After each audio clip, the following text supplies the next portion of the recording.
మంచిది. ఈ సమయంలో వారి అన్నదమ్ముడు వెంకటరామయ్య గారు వచ్చి 2 మాటలు వారి అన్నగారి గురించి పంచుకోవాలని వారిని ప్రేమతో కోరుతున్నాం.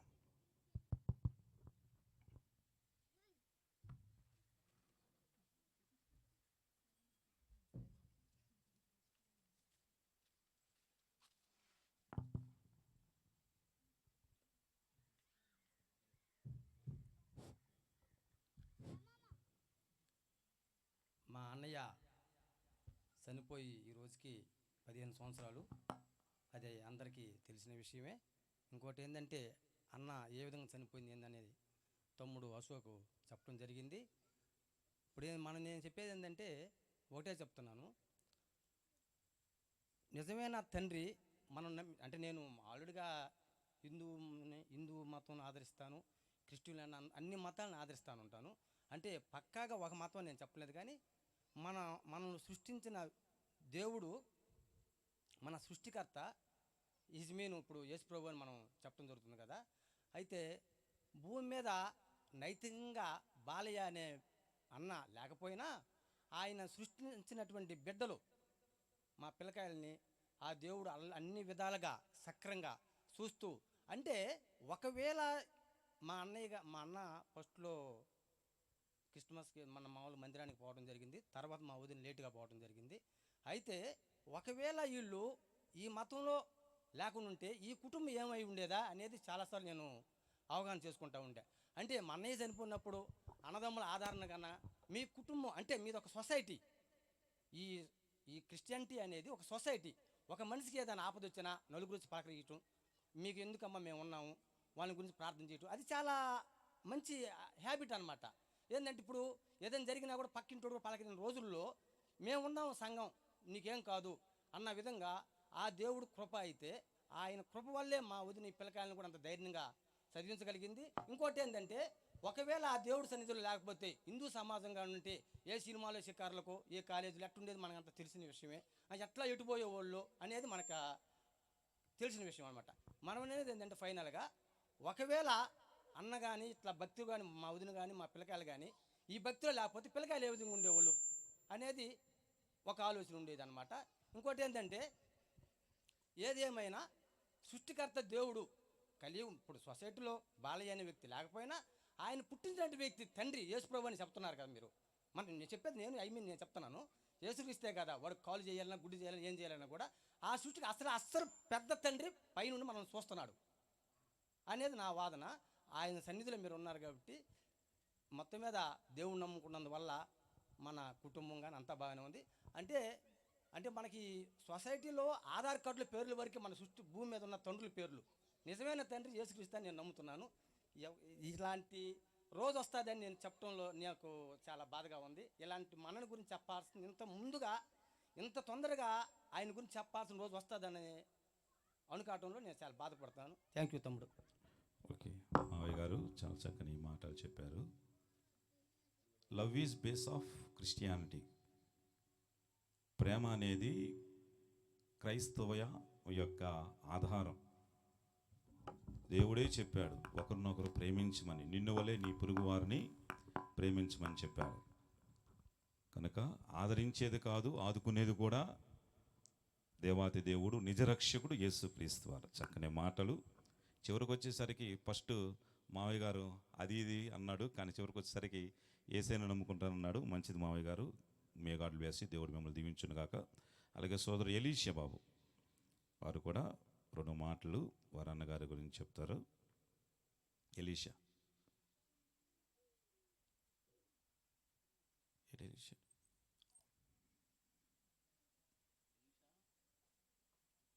సోదరు ఎలీషా బాబు.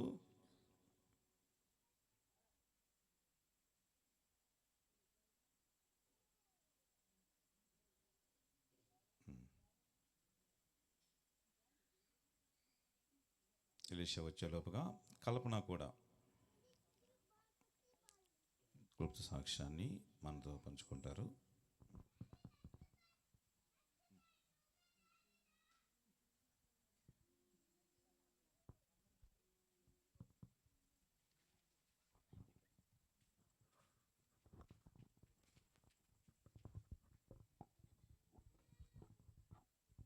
దేవుని పరిశుద్ధ నామమును బట్టి దేవుని నామానికి మహిమ కలుగును గాక. చేరువచ్చిన ప్రతి ఒక్కరికి, ప్రియ సంఘానికి, ఆత్మీయులకి, బంధుమిత్రులందరికీ నా హృదయపూర్వక వందనాలమ్మ. మా ఆహ్వానాన్ని మన్నించి నిజంగా అందరూ వచ్చారు. మా అమ్మ పిలవలేకపోయినప్పటికి కానీ ప్రేమను బట్టి నిజంగా సంఘంగా చేరవచ్చారు. అందుని బట్టి మీకు నిజంగా హృదయపూర్వక వందనాలు తెలియజేస్తున్నాము. ఈ దినము ఎప్పటి నుంచో అనుకుంటున్నాము కానీ అంటే కొన్ని పరిస్థితుల వల్ల మేమే వెనక తగ్గుతూ వచ్చాము. అటు ఇటు ఎందుకులే, సరే ఎక్కడైనా ఏముందిలే అని చెప్పేసానని మాకు మేమే అనుకుంటున్నాం. కానీ ఇప్పుడు ఆల్మోస్ట్ 15 సంవత్సరాలు కంప్లీట్ అయిపోయింది కాబట్టి ఒక్కసారి మనం జ్ఞాపకం చేసుకోవాలి అన్న ఉద్దేశంతో ఇక్కడ బావగారు అక్కలు వాళ్ళు అనుకొని ఇట్లా దేవుని చిత్తముతో ఇక్కడ జరిగించడం అనేది జరిగింది. సో ఇట్లా నా తండ్రి గురించి మాట్లాడమని నాకు అవకాశం ఇచ్చారు. నిజమే, మేమేమై ఉన్నామో అది నా దేవుని వల్లనే అయి ఉన్నాము. మేము ఈ రీతిగా మీ ఎదుట ఏమై నిలువబడి ఉన్నామో అది నా దేవుని చిత్తం వల్లనే అయి ఉన్నామని మేము నమ్ముచున్నాము. ఇప్పుడు మా చిన్నాన్నగారు అన్నారు కదా, నిజమే, దేవుడు కనుక మమ్మల్ని దృష్టించకపోతే మేము ఏమైపోయి ఉండేవాళ్ళము, ఇటువంటి పరిస్థితుల్లో, ఇటువంటి రోజులలో అసలుకి ఏ రీతిగా ఉండేవాళ్ళము, త్రోవ తప్పిపోయి ఎట్లా ఉండేవాళ్ళము నిజమే చెప్పలేము, ఊహించలేని స్థితి అనమాట. కానీ మా తండ్రి మా తల్లి మాకు చూపినటువంటి మార్గము, మాకు చూపించినటువంటి బాట సరైన బాట అని మేము భావించాము. వారి అడుగుల్లోనే మేము నడుచుకున్నాము. వారు మాకు మొదటి నుంచి ఒక క్రమము అన్నీ నేర్పించారు. నిజమే, చిన్నపిల్లని కదా, కొంచెం వాళ్ళందరిలో కల్లా కూడా నన్ను గారాబం చేశారు, ప్రేమగా చేశారు. వాళ్ళన్నా కానీ హాస్టల్లో అట్లా ఉన్నారు, కానీ నేను మా తల్లిదండ్రుల దగ్గరే ఉన్నాను. సో నన్ను చిన్నపిల్లని కదా అని చెప్పి ఆయన ప్రేమ ఒక విధమైనటువంటి ప్రేమ. ముగ్గురు కుమార్తెలు ఉన్నారు కదా, ఏముందులే, ఈమె ఏముందులే, అందరూ ఇల్లే కదా అని చెప్పనని తారతమ్యాలు ఎప్పుడు భేదాలు అనేవి చూపించలేదు. ఎంత ఇష్టంగా చూసుకున్నారంటే అందరికీ ప్రేమ సమానంగా పంచారు. ప్రేమలో ఎటువంటి కొరత చూపించలేదు. అమ్మ, చిన్నమ్మాయి అమ్మ కొంచెం అనారోగ్యంగా ఉంటుందమ్మా, అమ్మాయిని బాధ పెట్టొద్దమ్మా, బాగా చూసుకున్నమ్మా అని ఈ రీతిగా మా అక్క వాళ్ళకి చెప్పేవాళ్ళే. కానీ ఎప్పటికీ మా తండ్రి ప్రేమలో కొరత అనేది నేను చూడలేదు. అది నేను చెప్పగలనమాట. మా తల్లిదండ్రులు చూపించినటువంటి సహవాసము, మార్గము, వాళ్ళు ప్రార్థన చేసినటువంటి సంఘానికి వెళ్తున్నటువంటి క్రమము, ఆదివారం వస్తే మాకు తలకల పోసి, మా నాన్నగారే మాకు తలకలు పోసేవాళ్ళు అనమాట. అది ఒక సందడిగా ఉండేది. అంత ఆప్యాయంగా పిల్లల్ని, మాకు ఇంకా వేరే లోకం లేదనమాట. మా తండ్రి, మా అక్క, మేము, మా అమ్మ, మాకు అంతవరకే తెలుసు. ఆదివారం వస్తే చికెన్ వండుకుంటాము, మంచిగా తింటాము, తల స్నానం మా నాన్నగారు చేపిస్తారు, మందిరానికి వెళ్ళేవాళ్ళం అనమాట. సో అమ్మ పాటలు పాడున్నామని చెప్పానని ప్రోత్సహించేవారు పాస్టర్ తాతయ్య గారు. అట్లా మేము కూడా దేవునిలో బలంగా ఉన్నాము, దేవుని చేత బలపడుతున్నాము. పాస్టర్ తాతయ్య వచ్చినప్పుడల్లా, అమ్మ ప్రార్థన చేసుకుంటున్నారా, వాక్యం చదువుకుంటున్నారా, ఇంకా మీరు నూతనంగా పాడాలి, దేవునిలో మంచిగా ఎదగాలని చెప్పి పాస్టర్ తాతయ్య నేర్పించిన ఈ మూల పాటలు ఇవన్నీ నేను చెప్పగలను, నేను నిజంగా చెప్పగలను. వాళ్ళు చెప్పినటువంటి మాటలు, వాళ్ళు ఆల్ నైట్ ప్రేయర్లో, విజ్ఞాపన ప్రార్థనలో వాళ్ళు ఉపవాసం ఉండి ప్రార్థన చేస్తుంటే నాకు నిజంగా ఆశ్చర్యం వేసేది. 2-3 గంటల సమయం అయ్యేది, తెల్లారుజామున ఉండేది 2-3 మళ్ళా. అసలు వాళ్ళు ఎంత భారంగా ప్రార్థన చేసేవాళ్ళంటే నాకు ఏడుపు వచ్చేదనమాట. ఎందుకు ఈ శనివారం ప్రార్థన, ఏడుపుల ప్రార్థన అని చెప్పి మా తల్లిదండ్రులు వాళ్ళు ఏడుస్తూ ప్రార్థించేవాళ్ళు అనమాట. ఓ దేవుళ్ళు ఇంత భారంగా ప్రార్థించాలని. ఇప్పుడు నా భక్తి చూస్తుంటే ఈ మా తల్లిదండ్రులు నేర్పించినటువంటి బాటే, ఇంత దేవునిలో ఎదిగామంటే వాళ్ళు చూపించినటువంటి మార్గమే అని చెప్పని నేను చెప్పగలను. నిజమే, తండ్రి లేకపోతే ఏం లేదు కదండి. అందుట్లో అన్నదమ్ములు కూడా లేకుండా, మగ మనిషి లేకుండా ఈ సమాజంలో, ఇప్పుడున్నటువంటి సమాజంలో, ఈ పరిస్థితుల మధ్య నిజంగా బ్రతకడం అనేది, జీవించడం అనేది సమాజంలో ఒక ప్రయాసే.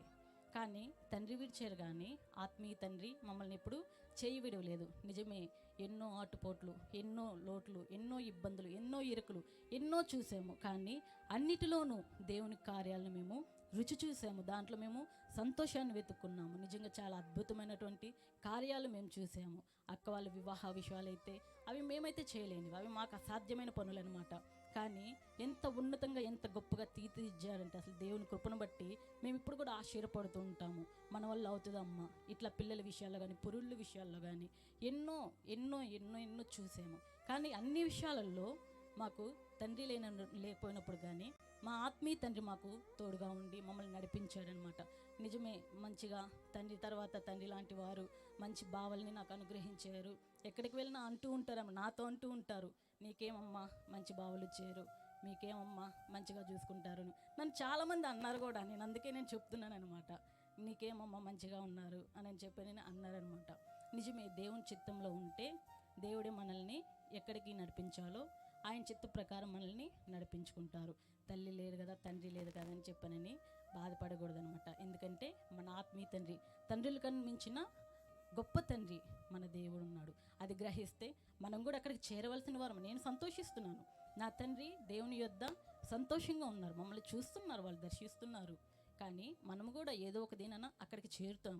మన నిరీక్షణ అదే. మనం దుఃఖపడకూడదు, బాధపడకూడదు. బహుశా నా తండ్రి చనిపోయిన అంటే నిద్రించినప్పుడే నేను ఏడ్చానమాట. ఎట్లా ఏడ్చాను అనేది నాకు తెలియదు. అప్పటి నుంచి నా తల్లి నా కంటిలో ఒక కన్నీటి చుక్క కూడా చూడలేదు. నేను చెప్పగలను సాక్ష్యం, నా తల్లి నేను ఏడ్చింది ఇంతవరకు నేను చూడలేదు. ఎందుకు ఏడవలేదు?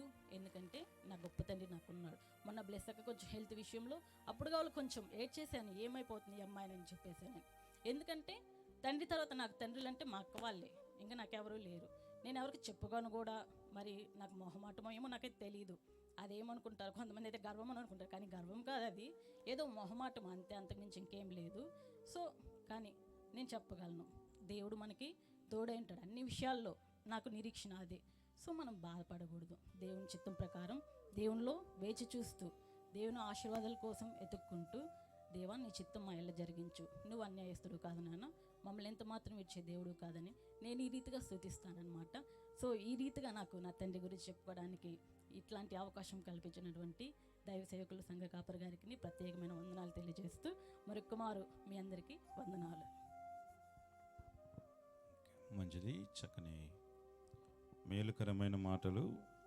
తను ఎలాగా ఆదరించబడ్డాదో చక్కగా